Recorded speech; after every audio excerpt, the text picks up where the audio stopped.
Minimal fan club.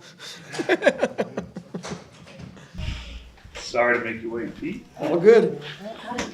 No rush, no rush. How are you? Doing good. Is everybody rolling? Yeah, I'm good. Here we go. I'm ready. We didn't see Chris Olave out there at practice today. Any information you can give us about that? I would let that, come out from the head coach, and that'll probably be on the injury report for why. So it is injury related? No, well, I don't know exactly how they'll word it. It's Come on. yeah, whatever goes on the injury or that report for who practiced, who didn't. Another thing that you don't know for sure yet is who will start at quarterback for you this week. How do you handle those reps accordingly? Yeah, I think that we make sure that I think both guys obviously will be prepared. Guys get mental reps if they're not the one that's taking the actual rep in practice. But I think as we get through the week, we'll see where it gets to. But we'll still kind of go with the normal flow of putting a game plan together, and then at the end of the week, whenever that decision is made, getting with that quarterback and saying, hey, what are you comfortable with? What's in the game plan? Obviously, we've seen Jameis only come into the games in relief, and the last couple, I think you guys were down by 2+ scores when he came in. Does that make it really hard for him to get in a rhythm? And a lot of those throws were kind of high risk, high reward. Yeah, I think that in the situation that he's been put in when he's had to come in, we've been playing from behind most of the time, and so he's had to, we've had to be a little bit more aggressive at times, and I think that, he's never really had that opportunity to just lead and go. So You obviously don't have somebody who backs up Taysom in Taysom's role because it's unique. Does that complicate the game plan as well because he didn't practice yesterday? Yeah, I think that as far as how it goes with Taysom, he's such a professional. I think that, obviously you like to get the reps during the week, but I think that, he's so used to his role and what he does, and he's smart. He's always in the right position, always makes the right plays. I think that, we'll wait to see how long that before we have to make a decision. We saw Lynn Bowden working with the running backs. What's just kind of the vision for the player? Well, I think that, he's actually had opportunities on the scout team where he's been back there and done some nice things. I just think that, you go into every game and make sure that if certain things, guys are up or down, depending on that, and then just making sure that you can say, well, he got some work, and just in case he had to be ready for an emergency. Peter, I think looking back at this year, it seems like I think y'all have run 60% of y'all's plays while trailing this year. Does that make it are you out of your normal game plan a lot of times especially when you're behind early? Well, I think that, we've had a few games where we've had to get into maybe a little bit more of a faster tempo, throw it a little bit more, but I think that can vary just based on how much time is left, how much you're down. Is it still the normal flow of the game?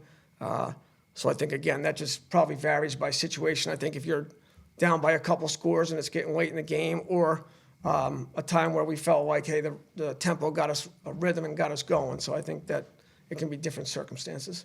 The yardage numbers have really improved over the last couple of weeks. How much of that do you think is the running game kind of starting to find its footing a little bit? Yeah, I think obviously you go back to last week, obviously didn't do much in that first quarter, but I think once we found our rhythm, I think anytime the run game is going, it makes it much easier to, you got more from your menu, I think, from your call sheet with the play actions. And so I think that, over the last few weeks, we have run the ball better than maybe we were doing earlier in the year. And again, that I think as a play caller, when you're able to run it officially, I think that helps. Why do you think the running game has gotten better last week? Yeah, I think that obviously our, Doug, Kevin, Joel, those guys get together. I think they do a good job every week putting together a game plan. I think that, there's been a time where maybe we just kind of tried to simplify things, or reduce, I should say, and just focus more on maybe a certain amount of runs. How have you seen Chris Olave respond just to, you had that little stretch of adversity, and how have you seen him kind of come out of that the last couple of weeks? Yeah, I think over the last few weeks he's been playing fast. I think that he and the quarterback have been on the same page. I think he's he's running great routes. He's been on, just some feel things that he's done, but I think that he's playing with confidence. And I think the quarterback and him are on the same page. Was there anything you guys had to do to kind of like coach him up out of that, or was that something that just kind of you got out of? Listen, I think he's a professional, and I think that he's always done a good job with his assignment. I think that there was just probably a period there where we were probably all just kind of like trying to make it, maybe try to force it to happen and then just let it happen. Pete, you mentioned Lynn would be coming in for an emergency situation. Has it kind of been the challenge in the last few weeks when you have your top 3 wide receivers or top 2 wide receivers out the last couple weeks and potentially Chris this week? Has it been a lot of just moving guys in different places on offense to have the numbers? I think Cody Burns has done a great job with those guys. So whoever we have active for the game, we're obviously, we'll have a plan. We'll be confident whoever has to go in the game. It's probably a little bit more of a challenge during the game when, you lose 2 guys and then you're down to 3 just with the amount of different personnel groupings we have. But I think Cody's done such a great job of the communication on the sidelines when one guy goes down, filling the different personnels and making sure we're still putting the guys in the right spot. Shaq Davis was back out there in practice today. How has it been kind of getting him back in? Yeah, it was nice. I know that the players love him. They were excited that he was able to get back out there, and he's got such a great attitude, and looking forward to with him for things down the road. Pete, last week, Andrew Speed had to come off the field for a little while. When he did that, it wasn't Trevor Penning that went back in at left tackle. What is it that you all are still waiting to see from him before he starts to climb back up? Well, I would just say consistency.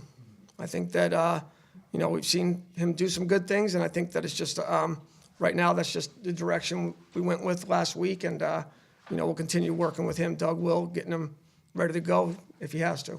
Are you pleased with what you've seen from him and how he's responded since? Yeah, I am. Yes. Mm-hmm.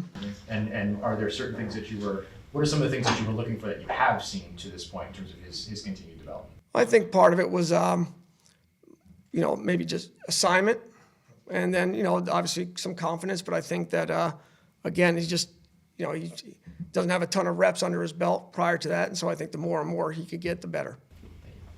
Can a hard reset be beneficial for a player like that? I mean, he's only played 10 snaps since the Jacksonville game, but just having some time to learn and practice and stuff like that. Yeah, I think Doug and Kevin are working with him constantly, and he'll be prepared to go if that has to happen. But I think that again, we've seen growth. Okay. All right. Thank you.